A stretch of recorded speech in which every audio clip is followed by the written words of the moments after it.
তা আজকে সেই শুভ দিনে, আজকে নবরাত্রি শুরু হলো, শুভ দিনে আজকের থেকে আমরা আমাদের ভোটের প্রচার শুরু করতে যাচ্ছি।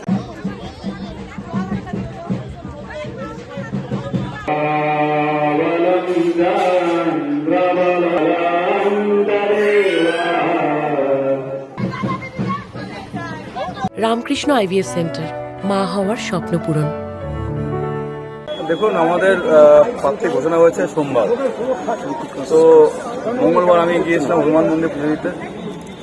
গতকাল তো অমাবস্যা ছিল, আমি আগের থেকে আমার প্রোগ্রাম ছিল যে আমি বৃহস্পতিবার অর্থাৎ লক্ষ্মীবারে আজকের দিনে আমি পুজো দিয়ে প্রচার শুরু করব। আর দেখুন, আজকে পুজো দিলাম, আজকে আমরা রাস্তা দিয়েই মানুষের কাছে হাত জোর করে আমরা ভোট ভিক্ষা করে আমরা যাব। আজকে আরও একটা মন্দির আছে, সেখানেও পুজোর একটা সময় রয়েছে, সেখানেও যাব। আজকে সারাদিন আমাদের প্রচার চলতে থাকবে।